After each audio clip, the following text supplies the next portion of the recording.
Madame, Monsieur, bonsoir et bienvenue, c'est le Grand Talk. Alors, 153 cliniques illégales fermées en Côte d'Ivoire, nous en parlons tout à l'heure. Et en second point, en info du jour, nous parlerons également du ministère du Tourisme et des Loisirs qui décide également de pouvoir fermer les établissements hors la loi du district d'Abidjan. En seconde partie de ce temps d'antenne, nous irons à Djamé où le maire Farikou décide de régler la question des sabots posés à tout va. Le maire décide de mettre fin à l'anarchie. Et pour terminer notre plateau, ce sera avec beaucoup de plaisir que nous parlerons avec l'auteur de ce livre, J'ai dû partir. Il se nomme Lamine Stéphane Konaté. Merci d'être avec nous. Le Grand Talk démarre maintenant.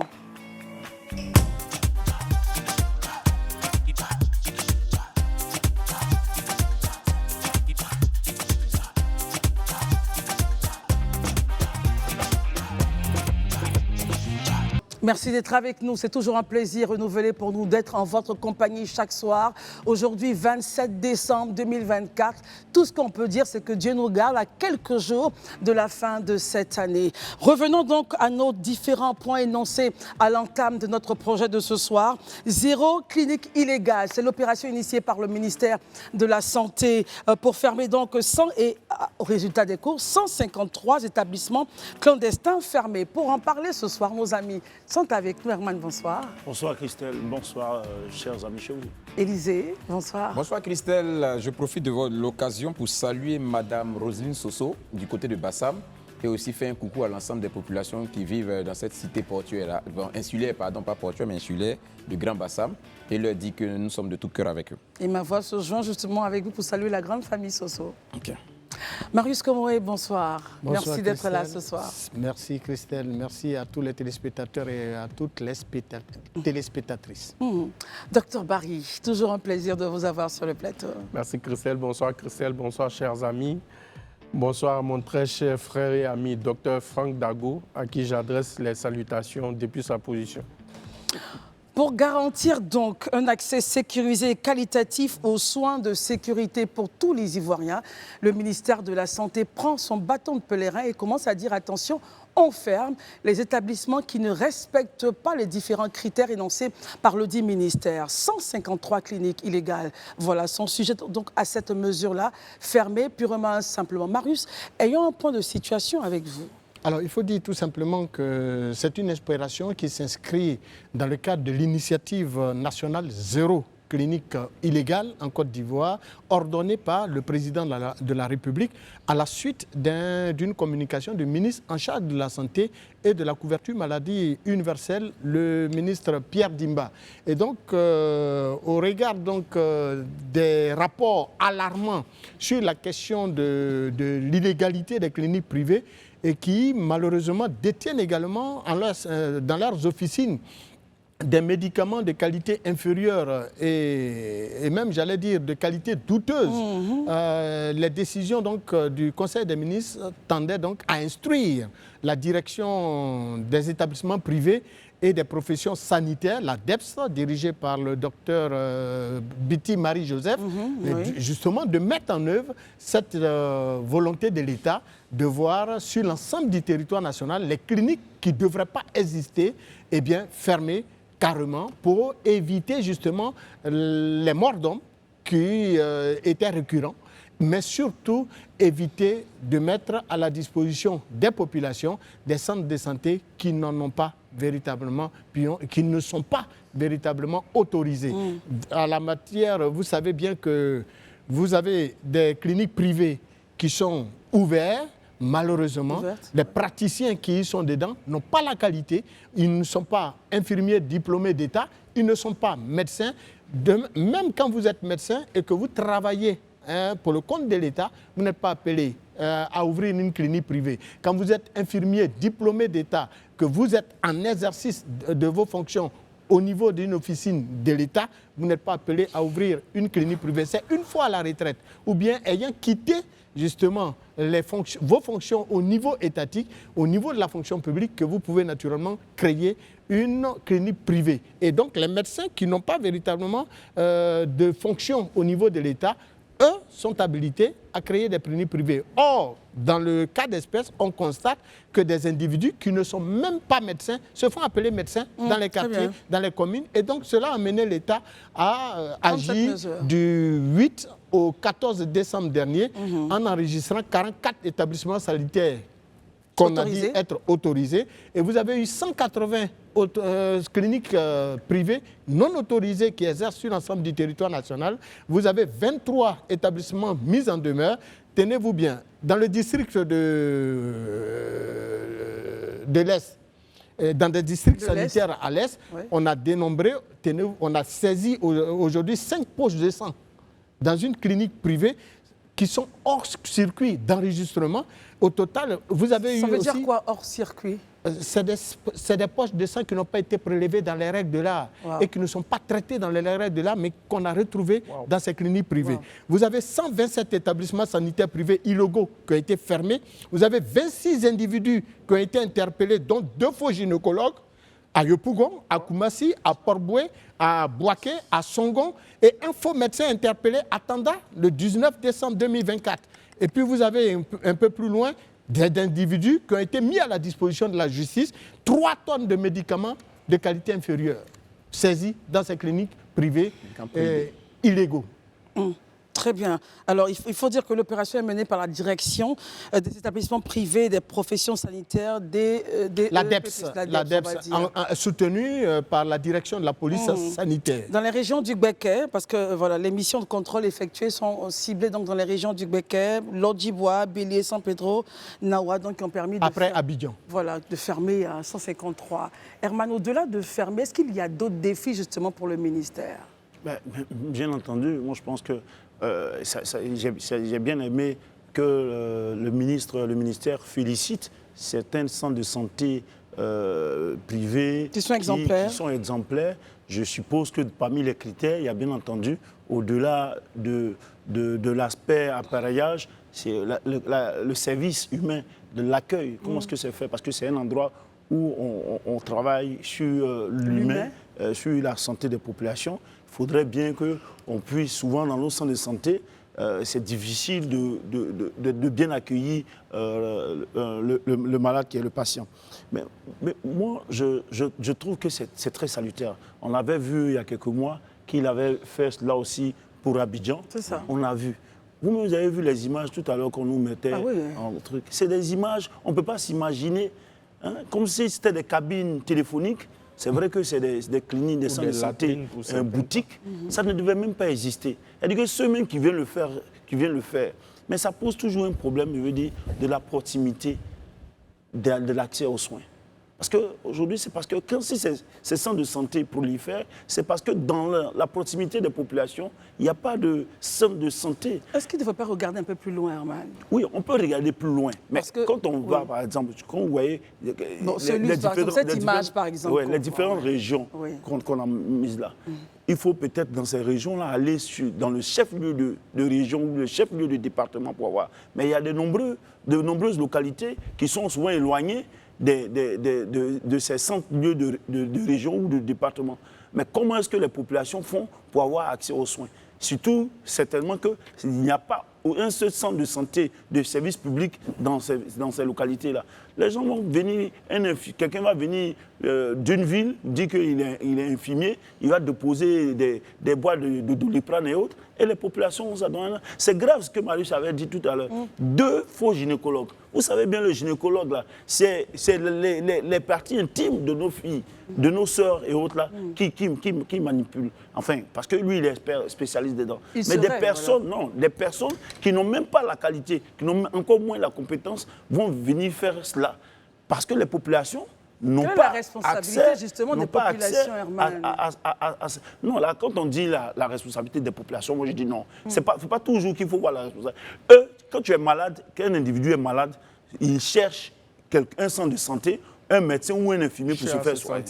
Qui lui, à proximité dans son voisinage. Mais s'il n'a pas trouvé que quelqu'un vient dire qu'il est médecin ou bien il est infirmier et qu'il a un centre de santé malgré l'état de cette clinique boutique-là, les gens vont aller vers ça. Il faut essayer de régler. C'est vrai que le gouvernement fait des efforts, parce que quand on voit les chiffres de création de centres de santé et autres, il faut que le gouvernement poursuive les efforts. Surtout que dans le budget, quand on fait les lois de finances, dans les budgets, on donne une bonne part au ministère de l'Éducation, au ministère de la Santé, qui sont des ministères, des portefeuilles de survie des populations. Il faudrait qu'on accentue, parce qu'il ne faudrait pas qu'un individu soit dans un endroit et qu'il n'ait pas à l'accès aux soins ou bien à l'accès à un centre de santé qui soit à sa proximité. Il faut regarder donc la cartographie des établissements sanitaires privés en Côte d'Ivoire pour pouvoir se rendre compte des efforts du gouvernement. C'est vrai qu'il y a des efforts qui ont été faits, mais on peut entendre qu'il y a encore des choses à faire parce que rien ne peut être parfait à 100%. Mais lorsqu'on regarde ces images, Élisée, justement, on regarde ces images qui font pratiquement mal au cœur. Parce que voir que des populations fréquentes, par exemple cette image-là, de voir que des populations fréquentes se disent centre de santé, ça pose un véritable problème. Élisée, votre point là-dessus? OK. Moi, je vous assure, je pense que c'est le constat aussi de plusieurs qui nous regardent ce soir, hein, plusieurs Ivoiriens, plusieurs personnes vivant en Côte d'Ivoire. Ces images-là donnent froid dans le dos. Et vous savez, l'une des choses qui rassure généralement quand on est malade, je pense que le cadre même déjà est un début. C'est-à-dire que la présentation du cadre est un début de guérissement. Ça, c'est une réalité.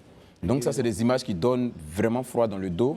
Et ça interpelle. Ça interpelle. Moi, je salue déjà l'action du ministère en charge de la santé, de l'hygiène publique et de la couverture maladie universelle. Il faut avoir l'honnêteté de reconnaître, depuis un certain temps quand même, ces opérations-là sont régulières. C'est ça. Et ça permet de fermer plusieurs cliniques. C'est déjà une très bonne chose. Maintenant, sur la question, ou du moins sur les éléments évoqués par Eman, notamment l'accès des populations au centre de santé, c'est quelque chose qui s'entend. Même s'il est vrai qu'il faut reconnaître que des efforts ont été faits, parce qu'on est passé de 44% de taux de couverture en 2012, aujourd'hui on est à 72%. C'est des efforts qui ont été faits de populations à moins de 5 km de leur centre de santé. Donc c'est vraiment des efforts qui ont été faits, ça c'est clair. Mais, comme je le dis, on ne serait tous à l'aise que quand on sera peut-être à 100%. Donc d'ici là, en attendant d'atteindre ces 100%-là, moi je pense qu'il y a des dispositions et des mesures à prendre. L'une des premières choses, c'est ce que le ministère de la Santé fait déjà en fermant ces cliniques illégales. Mais je pense que les populations elles-mêmes doivent être interpellées. On ne peut pas se soigner à tout prix. Ce n'est pas parce qu'on veut se soigner qu'on est obligé de rentrer partout. Ça, c'est une réalité. Il faut avoir le courage de le dire. Parce que moi, je dis et je le répète, il y a des matières sur lesquelles on peut se permettre de tergiverser. Mais il y a des matières sur lesquelles on ne tergiverse pas parce que quand on a posé le mauvais diagnostic, on rentre dans un système qui peut être totalement irréversible. Et c'est le domaine de la santé.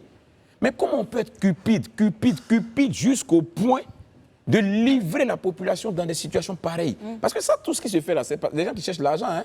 C'est la cupidité qui peut amener des gens à se comporter de cette manière. Mais à un moment donné, il faut que la morale prenne le pas sur le matériel et sur la cupidité. Ça, c'est important. Et ça, là, ça commence dans nos maisons. Il faut qu'on commence à inculquer ça à nos enfants, à nos frères, à nos parents, à nos amis. Qu'on commence à leur inculquer la nécessité de mettre en avant la morale au détriment de l'argent. Tout n'est pas qu'argent. Dans une société, tout n'est pas qu'argent. À un moment donné, il faut qu'il y ait quelque part quand même qu'il y ait la morale. Il faut qu'on arrête. C'est vrai que le gouvernement prendra des dispositions pour fermer les cliniques illégales. Mais il faut que nous-mêmes, là, dans nos quartiers, quand on voit quelqu'un mettre un établissement pareil, on aille lui dire que cet établissement, qu'il faut qu'il ferme. Sinon, on informe, on le dénonce auprès des services pour qu'on puisse fermer. Parce que quand on commence à construire, en fait, je veux dire, on commence à construire, on commence à mettre 2-3 petites affiches et tout. C'est vu et connu. Mais c'est ce que j'ai dit, donc il faut interpeller. Il faut que les gens se lèvent. La dernière fois, quelqu'un m'a dit non, il faut arrêter de dire la dénonciation parce que ça va créer une société. Non, moi je ne parle pas. Mais il faut interpeller. Il faut que ça s'arrête à un moment donné. Les histoires de non, ce n'est pas moi qui vais aller mettre ça dans le ticket de quelqu'un. Mais ce n'est pas moi qui vais aller mettre ça dans le ticket de quelqu'un là. Qui vont tuer ton parent? Parce que le problème, tu ne sais pas. Ton parent, vous ne vivez pas dans la même localité, tu ne sais pas dans quel centre de santé il ira demain se faire soigner. Donc si vous ne dénoncez pas ça, si vous ne condamnez pas ça, si vous n'interpellez pas la victime finale, là, c'est soit vous, c'est soit un membre de votre famille. Il faut qu'on arrête et qu'on comprenne que tout n'est pas qu'argent. Voilà, la vie, là, elle est plus importante que le matériel. Barry, essayons de regarder un peu le challenge. Généralement, on a souvent sous nos tropiques quelques petits problèmes de suivi. Généralement, hein, ce n'est pas dans tous les cas. Comment faire ici justement pour que la mesure soit, je ne dirais pas à vitam aeternam, mais quand on ferme, on ne se retournera pas. Dès que l'équipe qui a fermé est au carrefour, on commence à rouvrir et appeler les patients. Barry, quelle solution selon vous? Bon, d'abord, il faut maintenir une cellule de veille. Hein. Les équipes qui vont sur le terrain pour la fermeture, il faut qu'une autre équipe soit derrière pour veiller à ce que la décision que le ministre a adoptée puisse être respectée à la lettre. Mais il faut aussi le faire avec une certaine coopération, parce que les populations sont celles-là qui sont au quotidien confrontées à ces types de difficultés. Donc, ce sont les populations qui peuvent fournir les informations réelles. Ça, c'est ce qui est visible. Mais il y en a peut-être qui soignent dans des maisons où on ne sait pas que c'est des centres de santé. Ils ne mettent pas la couverture, ça se fait. Voilà, tout à l'heure, Vous pensez vraiment, Barry? On sait, ça se fait. Surtout à l'intérieur des médecins. On a l'impression que c'est une maison, un habitacle, mais autoproclamés, qui font des traitements privés. Mais ce sont les populations qui peuvent vous donner les vraies informations. Tant que c'est ce qui est visible là, on peut se cacher, on peut se camoufler pour le faire. Mais la santé, c'est une dimension de la sécurité humaine. Quand on parle de sécurité, les gens pensent que c'est seulement la police, la gendarmerie. Non, il y a les services de santé du ministère. Le ministre Demba, depuis son arrivée, a quand même fait des efforts à travers la construction des CHR. Et je crois à Bondoukou, il est prévu la construction d'un CHU et de l'ouverture d'une autre faculté. Déjà, les chiffres, hein, 44% jusqu'à... 44% en 2012, aujourd'hui, on en sont 12%. Voilà, le taux de couverture. Maintenant, il faut aller au niveau des villages, parce que c'est là où il y a le vrai problème. L'accès, à cause de la mauvaise qualité des routes, à cause d'un certain nombre de contraintes. Donc, c'est au niveau des villages maintenant qu'il faut prioriser les investissements. Vu que les CHR, c'est au niveau régional, au niveau départemental, il y a peut-être des centres de santé, des dispensaires, mais ce sont les villages qui doivent être le plus ciblés. Mais il faut que les gens comprennent une chose. La santé, c'est ce qui détermine l'homme. Si vous n'êtes pas en bonne santé, si vous subissez une mauvaise intervention de la part d'un agent de santé qui n'en est pas un, ça peut avoir des répercussions sur votre vie. Qui sait combien de filles sont passées entre les mains de ce monsieur? Qui sait ce qu'il a causé comme dégâts sur les corps de ces femmes-là? Parce qu'il y a ce qui est visible, mais il y a ce qui est intérieur. Tout cela. Et tout à l'heure, M. Koumé a évoqué 3 tonnes de faux médicaments. Vous voyez, 3 tonnes. Saisies par la police sanitaire. Saisies par la police sanitaire. Combien de personnes ont déjà consommé ce genre de médicaments sans s'en rendre compte? Parce que quand vous avez mal, généralement, au niveau des citoyens, il y a la posture du malade. Qu'est-ce qu'il recherche en premier lieu? C'est de se soulager. Donc, si on lui dit qu'il y a un guérisseur traditionnel même qui est juste à 1 mètre de lui veut juste que la douleur se calme. Donc, il peut se donner à n'importe qui et n'importe comment. Donc là, il y a la responsabilité de toute la société à travers la dimension micro, c'est-à-dire que les populations locales, méso et macro au niveau de l'État. Mais j'insiste, les décisions en Côte d'Ivoire sont prises, ça c'est clair. Mais il y a un déficit au niveau du suivi. Donc, il faut que le ministère lance une cellule de veille pour que tous ces établissements qui ont été fermés ne puissent pas rouvrir. C'est clair. On termine avec vous sur un point. Les derniers chiffres, c'est que de 2022 à ce jour 2024, décembre 2024, c'est 2475 établissements qui ont été visités par l'ADEPS, la Direction des établissements privés et des professions sanitaires, mais également par la direction de la police sanitaire du ministère de la Santé. Et 150 établissements privés sanitaires ont été autorisés, donc confirmés, et 2325 non autorisés ont été sur un total déjà visé de 1022 par l'État. C'est finalement 2325 établissements privés qui ont été totalement reconnus non autorisés. Sur ce chiffre justement de celles qui avaient été déjà fermées auparavant, est-ce qu'on a un point pour savoir celles qui ont respecté la mesure ou celles qui ont tenté de réouvrir? Oui, bien sûr. Bon, celles qui ont respecté la mesure, il n'y en a, et félicité d'ailleurs, il n'y en a que 89. à ce jour. Et donc, les autres sont dans la perspective donc, de régulariser leur situation pour celles qui, justement, n'ont pas des papiers administratifs. Mais pour celles, comme ce que vous avez vu à l'image, là, ben, ces cliniques-là, ces structures-là ne méritent même pas du tout d'exercer sur le territoire national. Très bien. Donc, celles qui n'ont pas encore tous les documents, qui ont le personnel adapté, qui ont la mesure de le faire. Peuvent se conformer en allant donc voir la direction des établissements privés et des professions sanitaires pour se conformer aux dispositions légales d'exercice de leur métier. Et donc avoir l'agrément, exactement. Très Donc, bien. quant aux autres, eh ben, il faut carrément mettre la clé sous le paillasson et faire autre chose. C'est-à-dire aller aux gens. Non, mais je pense que pour les autres, il va falloir peut-être lancer une procédure purement et simplement de déguerpissement, de destruction, parce que ça, je pense pas... Non, c'est la destruction totale. C'est ça qui sera la solution. C'est pour ça que nous félicitons le ministre. Ce que nous avons vu sur ces images-là, moi, je pense que je ne vois pas qui va s'émouvoir quand on lance une opération de déguerpissement, de destruction de ces centres-là.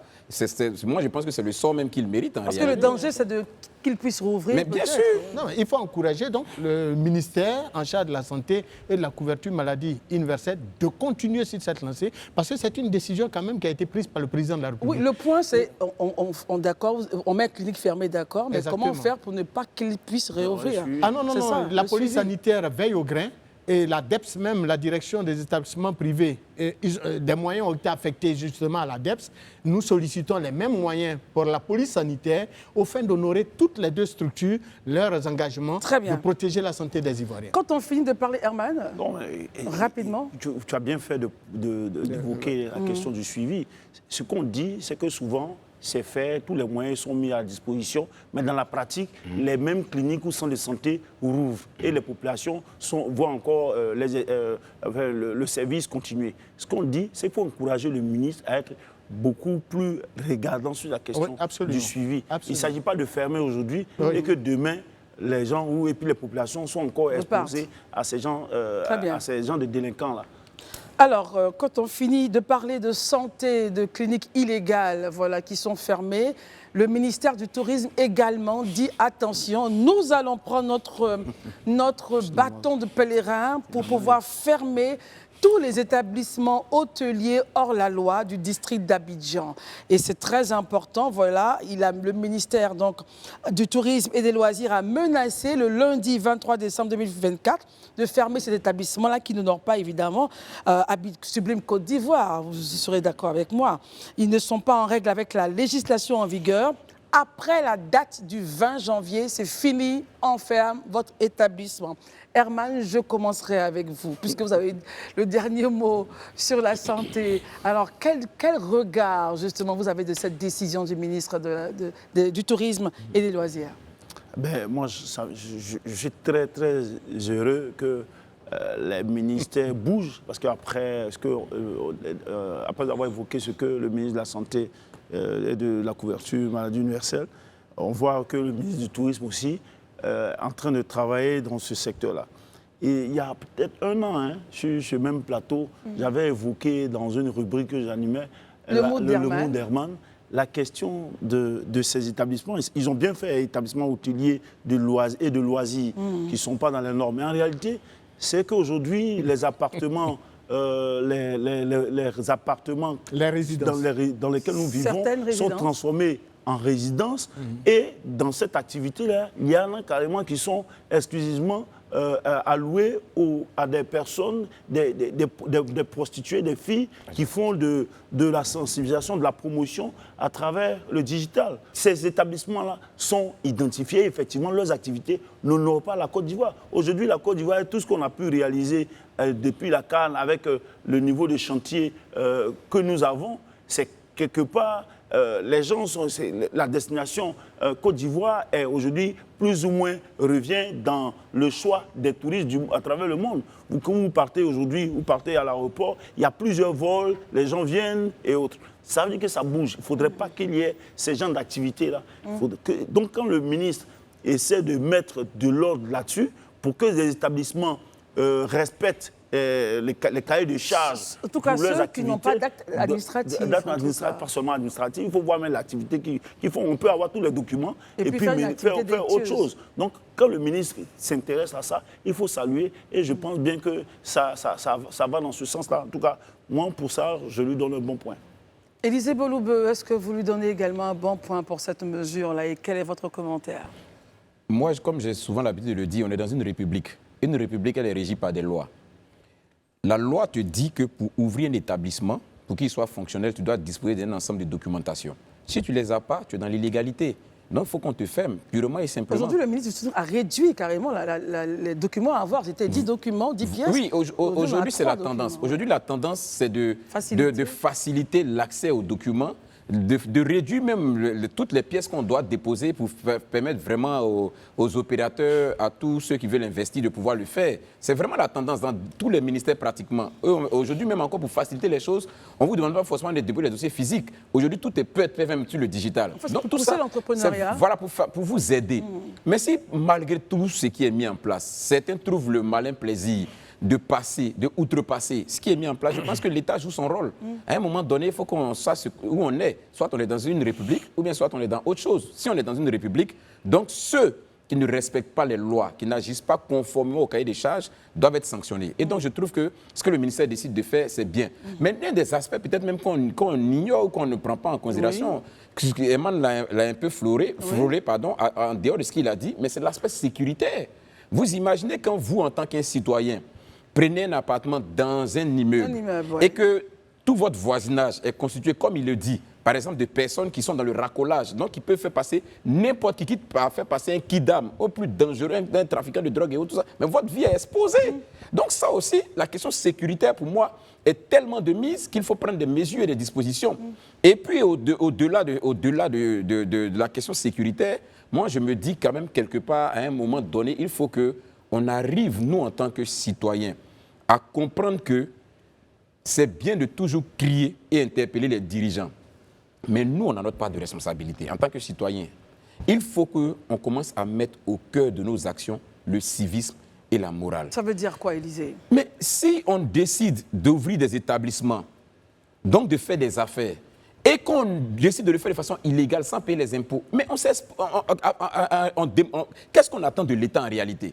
L'inspecteur général a expliqué qu'ils ne sont pas en règle et qu'ils exercent l'activité de façon illégale. Ça veut dire qu'ils ne sont pas répertoriés, donc ils ne payent pas les taxes, ils ne font pas face à leurs obligations. Ce n'est pas normal. Il faut qu'à un moment donné, quand même, nous tous, on accepte d'être se laisser gagner par le civisme. Et la citoyenneté, c'est important. Être citoyen, c'est aussi ça.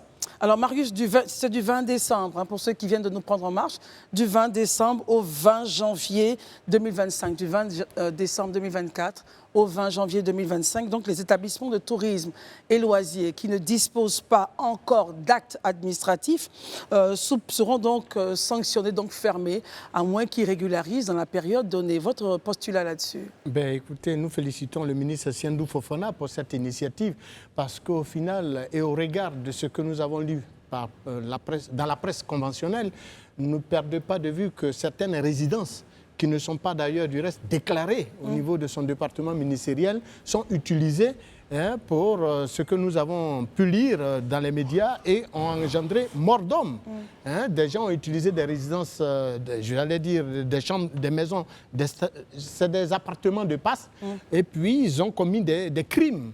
Et donc, les enquêtes de police dénotent que véritablement, dans notre pays, eh bien, de plus en plus, au lieu d'aller vers les établissements de tourisme et de loisirs officiellement reconnus par l'État et qui sont régulièrement à jour, répertoriés à jour de leurs impôts et tout, et qui fonctionnent dans la légalité totale, eh bien, des Ivoiriens, des compatriotes louent des appartements, Herman l'a dit, louent des studios. Et puis, ils en font des chambres de passe. Marius? Oui, c'est ce que j'appelle des appartements de passe.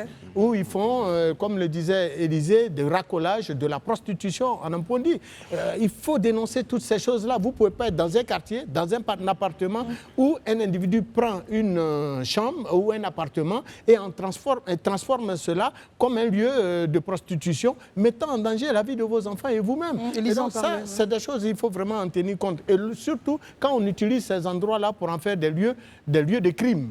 On sait bien que des jeunes filles ont perdu la vie dans des résidences et il faut bien que le ministère en charge du tourisme et du loisir soit très regardant sur la question. Et donc, c'est pour ça que nous félicitons le ministre Siandou Fofana pour cette initiative et nous espérons véritablement que les engagements pris par le département ministériel eh bien, verront le jour à la date indiquée, c'est-à-dire au 20 janvier 2025, quant à la fermeture effective de toutes ces structures qui ne sont pas légales.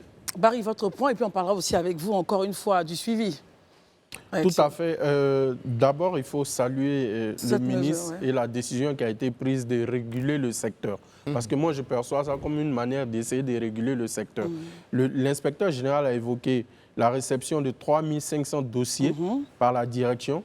3000 ont été traités, il y a eu 2500 actes administratifs qui ont été délivrés. Ce qui veut dire qu'avec ce chiffre-là, on a quand même environ 80 à 85% des dossiers qui ont été traités. Maintenant, cette décision du ministère concerne qui? La décision concerne tous ceux qui évoluent dans l'illégalité. Élysée a rappelé tout à l'heure l'importance de la République. La République, son rôle, c'est aussi de protéger les citoyens. Monsieur Komoué a évoqué tout à l'heure un certain nombre d'actes ignobles, d'actes criminels qui ont été posés dans un certain nombre d'endroits bien précis. Tout ça, ça rentre dans le cadre de la protection citoyenne. C'est-à-dire que l'État, à travers ses services spécialisés, décide d'activer sa posture régulatrice. Donc, elle essaie d'évaluer quels sont les établissements qui sont en règle, quels sont ceux qui ne sont pas en règle, amener ceux qui ne sont pas en règle à se mettre à jour et ceux qui doivent subir une sanction, ceux qui doivent être fermés. Voilà. Mais on revient toujours au point de départ. Lequel? Le suivi. Ah, le suivi. Il faut que le ministère et ses services spécialisés suivent le travail qui est fait. Il ne faut pas juste venir fermer les établissements et s'asseoir. On sait que les criminels, ils s'adaptent. Il y a ce que les criminologues appellent l'art de l'adaptation ou des reconversions. Pourquoi vous parlez ici de criminels, Barry? Non, mais écoutez, c'est un crime.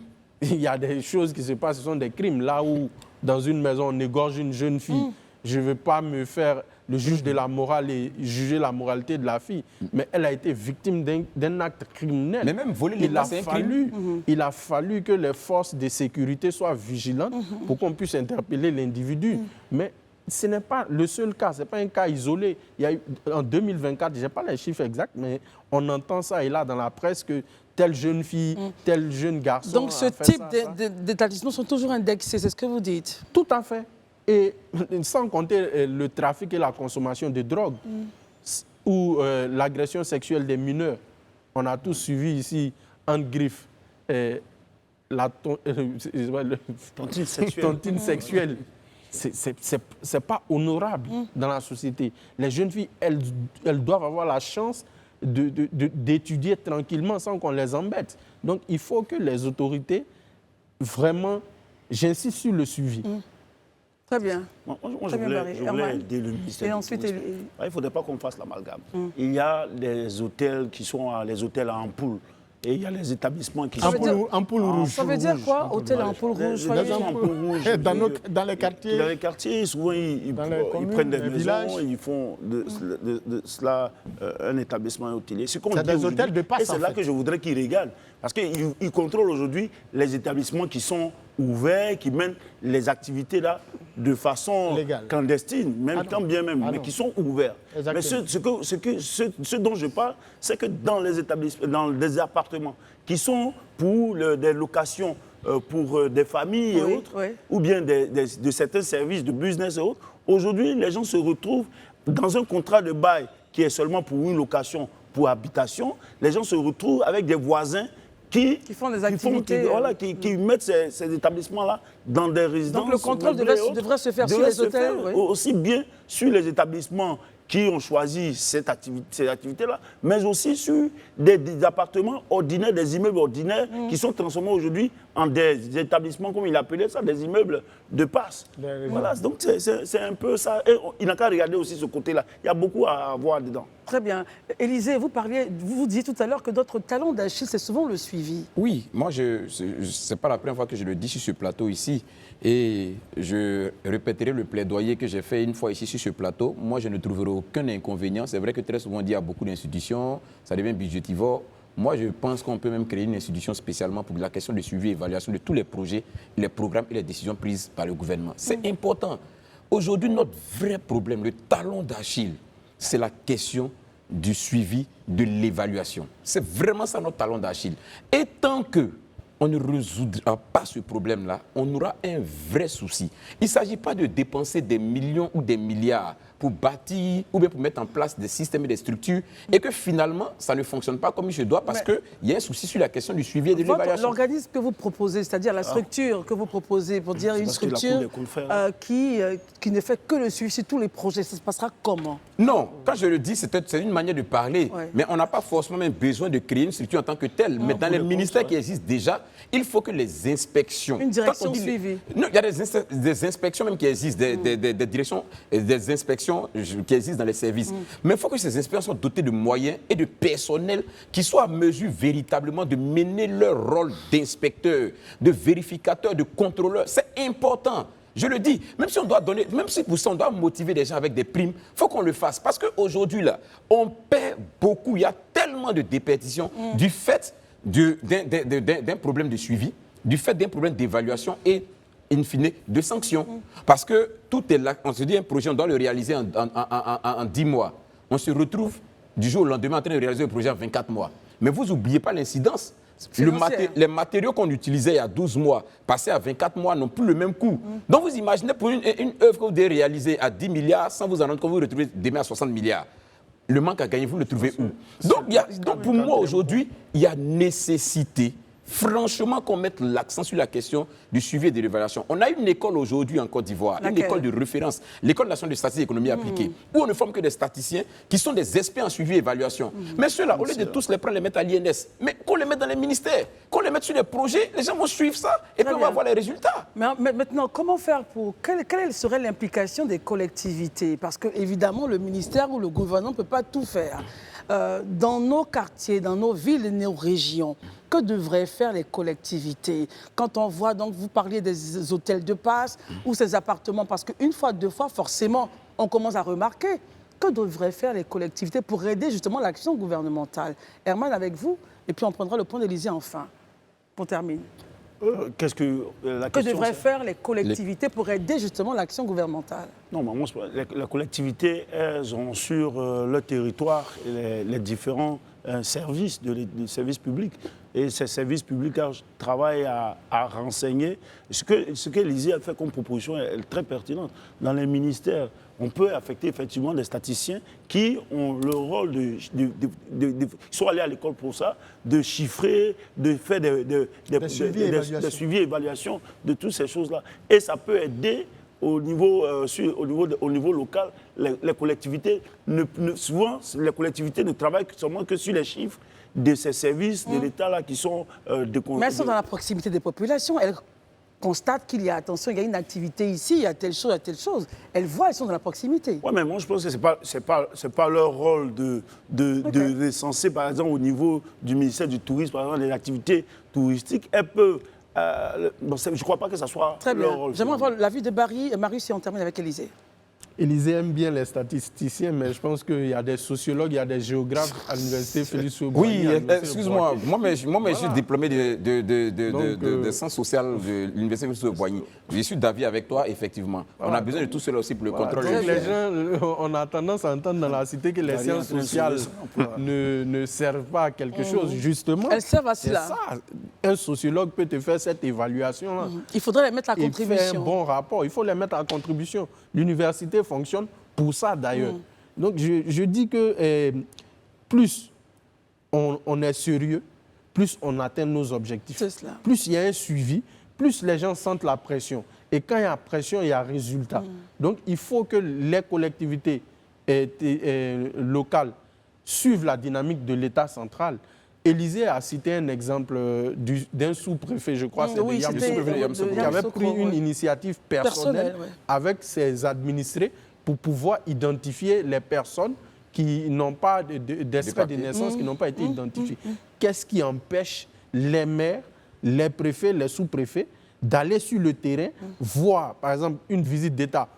je prends un exemple, le président de la République a promis que telle réalisation allait être faite dans telle région.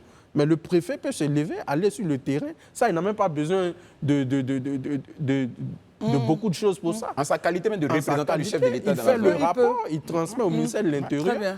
Voilà tel projet, le président avait promis, ça a commencé, mais on voit que les bulldozers, on voit que ça n'avance pas. Mais les gens vont s'activer pour réaliser le projet. Prenons le point de Marius et on termine avec Élisée. Non, ben, relativement à la question que vous posez concernant justement l'implication des collectivités, je pense que les collectivités ont un rôle particulier qui beaucoup touche à l'aspect sanitaire dans la commune, mais au niveau donc de la gestion. Et ils prélèvent certainement aussi des taxes, et des taxes au niveau de ces établissements de tourisme et de loisirs, mais au niveau de nos quartiers, au niveau des communes, au niveau des départements, des villages, les collectivités n'entrent pas dans nos maisons pour s'assurer... En même temps, vous constatez qu'il y a une activité pas très claire près de chez vous. Justement, c'est aux populations de signaler justement, soit à la collectivité, pour que l'information soit remontée vers la structure étatique du ministère en charge du tourisme et des loisirs pour une action de répression. Voilà. Élisa, on termine avec vous sur ce point. Bon, sur cette question-là, je pense déjà que pour moi, il y a des éléments qui existent qui peuvent nous aider. Il faut reconnaître que les ministères, la plupart ont des directions régionales. Tout à fait, oui. Voilà, donc, ont des démembrements dans ces collectivités locales-là. Et justement, c'est leur rôle. Leur rôle, c'est de pouvoir ramener vers les populations les plus proches ce qui a été pris comme décision au sommet.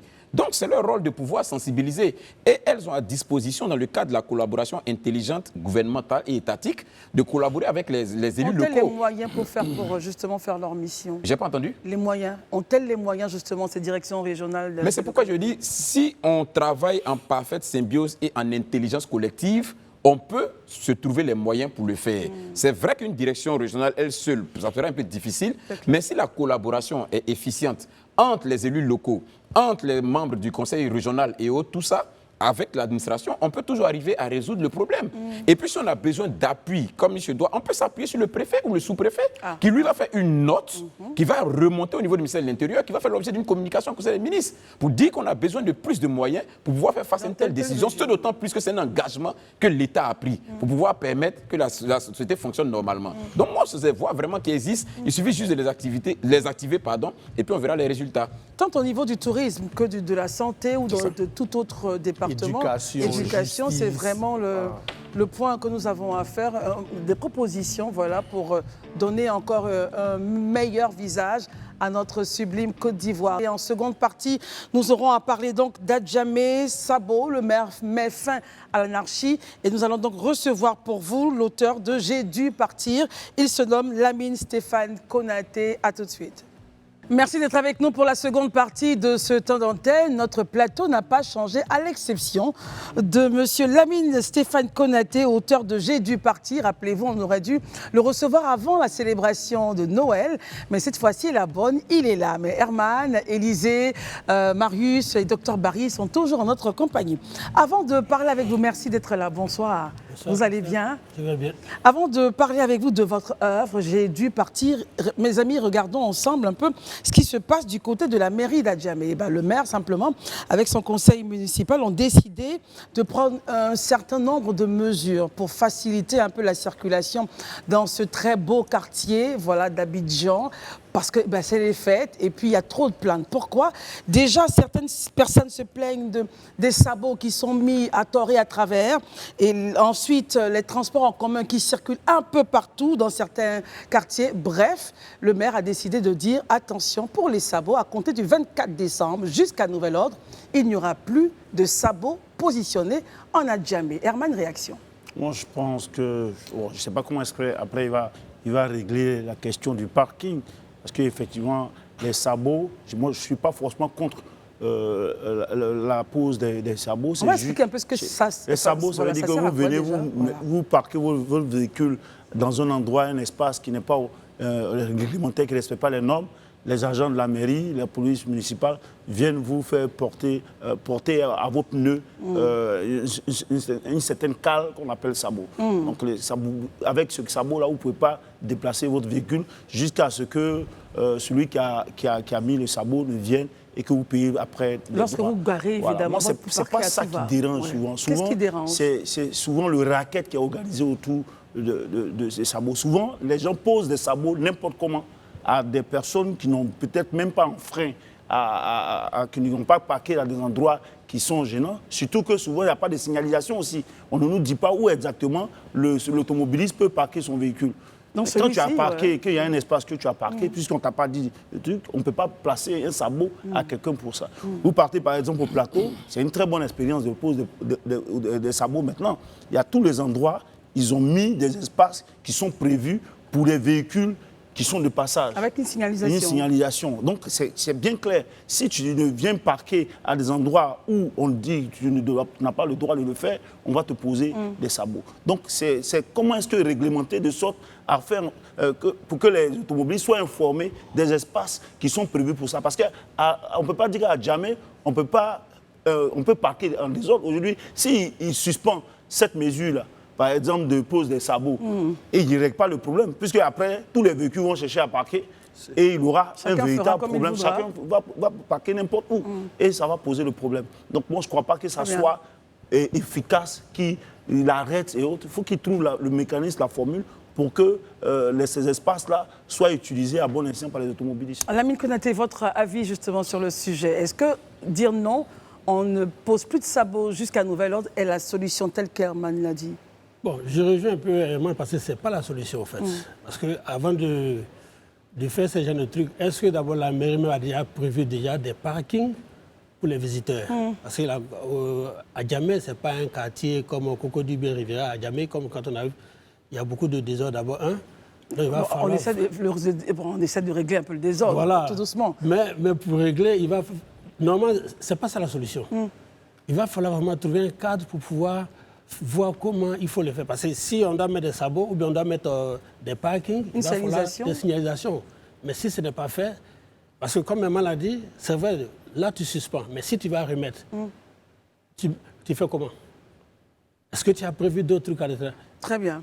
En tout cas, jusqu'à nouvel ordre, pour l'instant, on n'en parle plus. Élisée, votre point. Et comment justement réguler la question? Parce qu'il faudra bien un jour revenir avec le sujet. Non, mais moi, je pense déjà qu'il faut partir, pour mieux comprendre le sujet, il faut partir des motivations qui font prendre une telle décision. Mais quand on a ces motivations-là, ça nous permet de mieux comprendre cette décision du maire.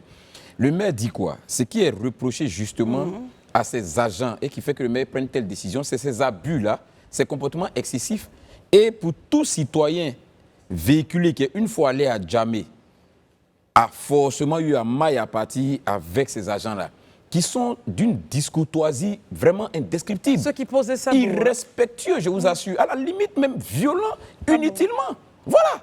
Donc ça, à un moment donné quand même, on ne peut pas aller dans une commune et puis se sentir en insécurité de la part même de ceux-là qui devaient vous assurer la sécurité. Parce que les agents de la mairie, c'est leur rôle en réalité. Les agents municipaux, la police municipale et autres, c'est leur rôle de nous permettre d'être dans une zone de quiétude, créer l'ordre, de sorte qu'on soit dans la quiétude. Mais si c'est ceux-là même qui sont une menace pour nous, il y a un problème. Et ils ont des comportements assez excessifs. Ils sont violents de façon verbale, ils sont irrespectueux. Mais à un moment, il faut que ça s'arrête. Et c'est ces nombreuses plaintes-là qui ont fait prendre cette décision par le maire. Moi, je trouve que c'est une décision salutaire parce que c'est une mesure transitoire de toute façon. Parce que je pense que ce n'est pas une mesure définitive, elle est transitoire. D'ici là, le maire prend sur lui la responsabilité de sensibiliser ses agents, de les mettre en ordre, de sorte à ce qu'on ne se retrouve plus dans la situation précédente. Donc c'est une bonne mesure que le maire prend. Maintenant, ils ont dit quelque chose que je trouve juste. Une commune comme à Djamé, qu'une commune à grande partie marchande, commerciale, ne peut pas s'offrir le luxe de ne pas avoir des parkings publics partout. Ce n'est pas possible. Il faut qu'on réaménage le territoire et qu'on trouve des endroits où on crée des parkings, de sorte que ceux qui vont faire des achats puissent garer pour faire ces achats-là. Moi, j'ai quelquefois accompagné mon épouse à Djamé, mais c'était la croix et la bannière pour trouver un endroit même où parquer. Souvent, tu es obligé de rester là et que madame part, tu restes au volant, parce que si tu sors de la voiture, on ne sait pas ce qui peut se passer. Tu restes au volant, elle va faire, alors que tu veux aider ton épouse à transporter aussi les marchandises, parce qu'elle va prendre des bagages. Bien sûr. Donc tout ça, c'est des éléments pour moi qui nécessitent qu'on prenne des décisions qui soient les décisions les plus indiquées. Une mesure transitoire prise par le maire que je salue. Maintenant, il faut qu'il aille au-delà. Créer des parkings sur l'espace communal et puis sensibiliser ses agents à plus de courtoisie et de respect. Marius Komoré, votre avis, en l'état actuel des choses, nous sommes pratiquement en période des fêtes et on sait bien l'affluence qu'il y aura à Djamé. Comment faire pour réguler la question? Élisée parlait de création de parking. En l'état actuel, est-ce que le maire peut le faire? Et bien entendu, moi je connais bien le maire personnellement pour l'avoir côtoyé. Bien sûr, Mauro Farikou. N'oubliez pas qu'il est d'abord syndicaliste. Il a été président de la Fédération des commerçants et il est encore d'ailleurs. Et donc, c'est un homme avec qui j'ai travaillé longuement sur un certain nombre de dossiers dans le cadre justement de la protection des intérêts des consommateurs en ce qui nous concerne et dans le cadre de la protection des intérêts des commerçants en ce qui le concerne.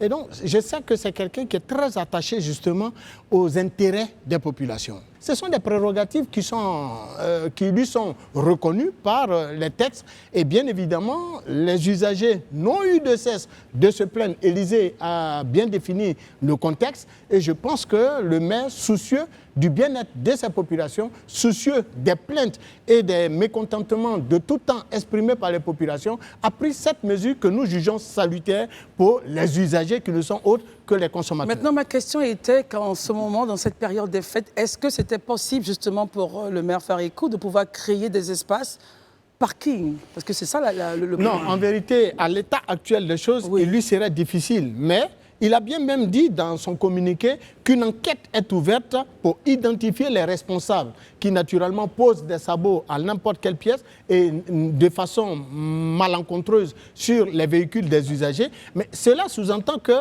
la question du parking dans sa commune est au cœur de ses préoccupations. Et nous ne doutons pas que dans les semaines à venir, dans les mois à venir, surtout à partir de l'année prochaine, eh bien, des initiatives aillent dans ce sens pour mieux réguler les questions de stationnement dans sa commune. Et cela sera certainement à son honneur. Barry, votre point de vue sur le sujet? D'accord. La décision de la mairie est à saluer parce que c'est une décision transitoire en vue de régler un problème donné provisoirement. Maintenant, la question reste posée. Comment est-ce qu'on améliore la mobilité à Djamé? C'est ça le point en réalité. C'est ça la vraie Pendant question. Que la décision, le parce point, voilà, il faut continue. dire que Adjamé n'est plus Adjamé des années 90. Il y a plus de véhicules, il y a plus de personnes. La Côte d'Ivoire de 90, c'était une dizaine de millions d'habitants. Aujourd'hui, on en a 30. Donc, le réaménagement urbain doit prendre en compte cette démographie-là. Et qui dit démographie, dit occupation de l'espace social. Pourquoi pas à Djamé, par exemple, vers la mairie technique, je pense, il y a un centre commercial nouveau qui a été construit où il y a un sous-sol, il y a un parking dans le sous-sol. Donc, il faut que la mairie amène les commerçants, les opérateurs économiques qui veulent construire de nouveaux centres commerciaux à Djamé, à explorer ce genre d'initiative. Ça peut régler une partie du problème. L'autre point du problème, il faut réfléchir, comme mes prédécesseurs l'ont dit, à créer des parkings ouverts où quelqu'un qui vient n'a plus besoin de... C'est-à-dire qu'il faut réfléchir maintenant parce que nous sommes dans la période des fêtes. Le problème, il est là. Les fêtes, la semaine prochaine, c'est fini. Terminé, mais la vie quotidienne, là, elle est là. Continue. Comment, à Djamé, même, ce n'est même pas une question de fête. Tous les jours de l'année, vous partez à Djamé, excepté les dimanches, vous avez un problème de mobilité. Parce que certains agents, entre griffes de la police municipale, je ne vais pas incriminer tout le monde, bien sûr. mais sont devenus des opérateurs économiques. C'est-à-dire que quelqu'un gare, le sabot, là, c'est devenu un moyen pour lui de gagner l'argent. Ce n'est pas un moyen de réguler la circulation. Heureusement, le maire est au fait de cette histoire. Non, justement, c'est quelqu'un, il vit dans la commune, le maire Farikou. Donc, il sait ce qui se passe dans sa commune. Donc, il décide, dans un premier temps, d'adopter une décision transitoire en vue de réfléchir et de trouver des solutions durables dans le temps et dans l'espace. Mais en tout cas, on espère qu'on aura de très très belles décisions qui vont venir du côté d'Adjamé. Mais déjà, on salue le maire pour cette initiative et le fait qu'il puisse prendre des mesures pour apporter la sérénité. Donc, pour tous ceux-là qui partent, on va dire, qui font des achats et tout. Mais il faut permettre, comme il a dit notre invité, Lamine Stéphane Konaté, faire en sorte que ceux qui vont maintenant là, à Adjamé, pour faire des courses, soient dans une atmosphère assez paisible et sereine. Alors, nous, on est partis à Adjamé, mais vous avez carrément dû partir. Et c'est le titre de votre œuvre, « J'ai dû partir ». Et lorsque je lis votre 4e de couverture, vous dites que vous faites ce livre pour dire aux enfants en difficulté qu'on peut partir à partir de rien, accepter d'affronter avec foi les obstacles rencontrés, triompher, vivre convenablement et même oser aider les autres. Vous racontez une partie de votre vie dans ce livre. Pourquoi avoir décidé de prendre la plume et de l'imprimer à jamais? Merci Christelle et merci à toute l'équipe. En fait, j'ai décidé de faire ce livre parce que depuis tout petit, j'avais déjà ça en esprit. Par exemple, quand j'étais petit, au moment où j'étais au village, je suis parti dans Dans quel village? À Ndakwasiko, de Tumodi, de Djekanou. Ok. Quand on partait au champ, souvent je suis dans le manguier. Et vous rêviez? Je ne faisais que réfléchir qu'est-ce que j'avais envie de faire au fait. Ok.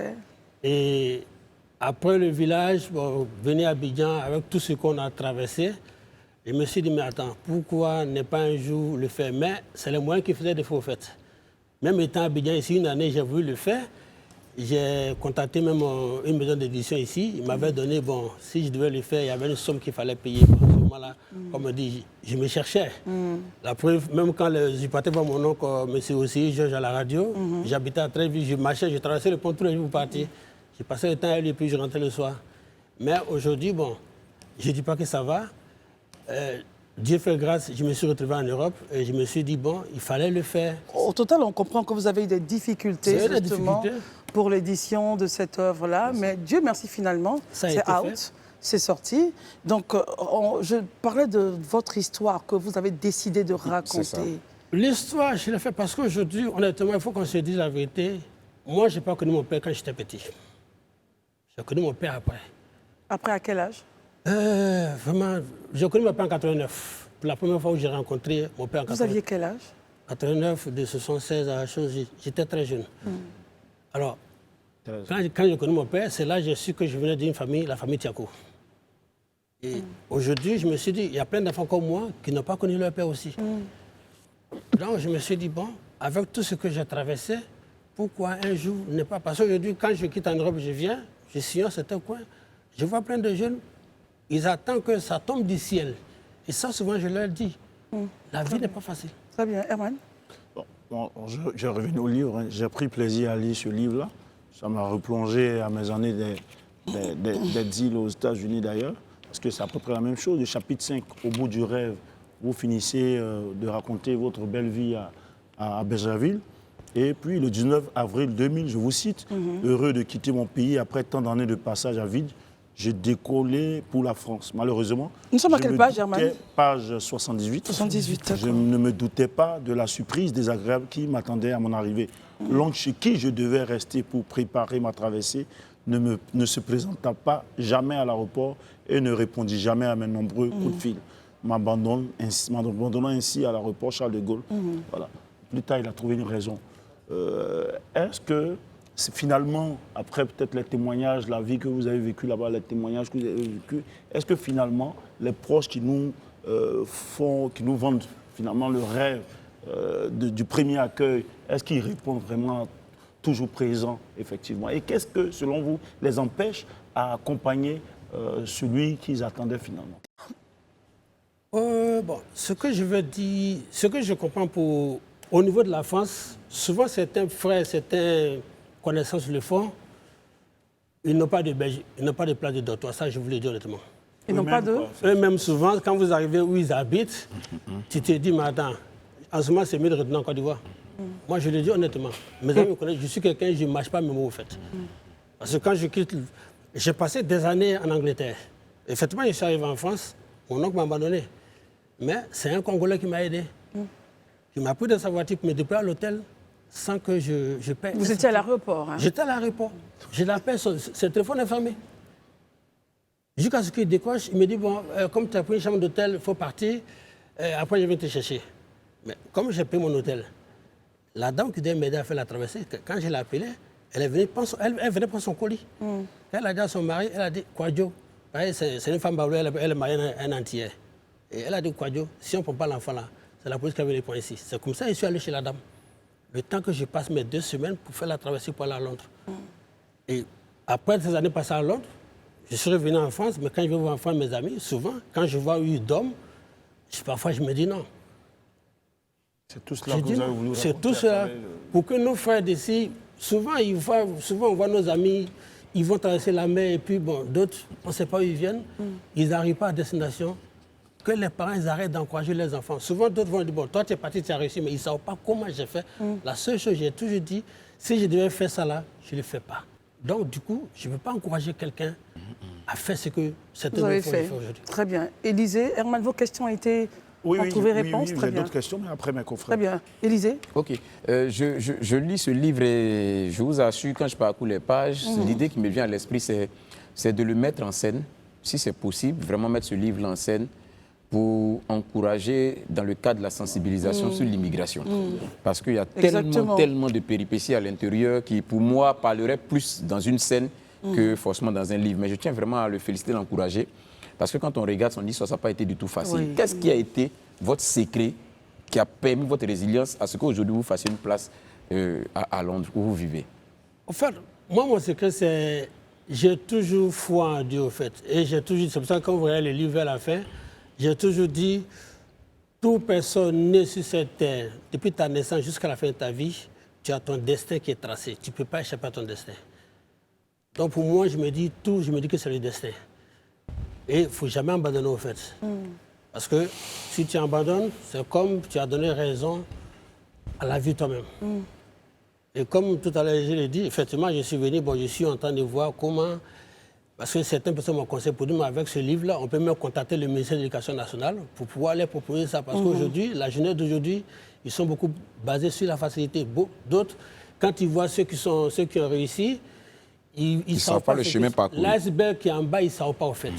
Aujourd'hui, ils ont tendance à suivre nos soi-disant influenceurs qui sont sur les réseaux, mais ceux que souvent nous, aujourd'hui, je le dis, ceux que souvent nous les prennent comme influenceurs pour faire des trucs, je me dis qu'il y a des gens qui sont dans ce pays-là, qui ont des parcours qu'on peut les prendre pour dire non, ça, voici des modèles, au moins pour former nos jeunes frères qui sont au pays ici.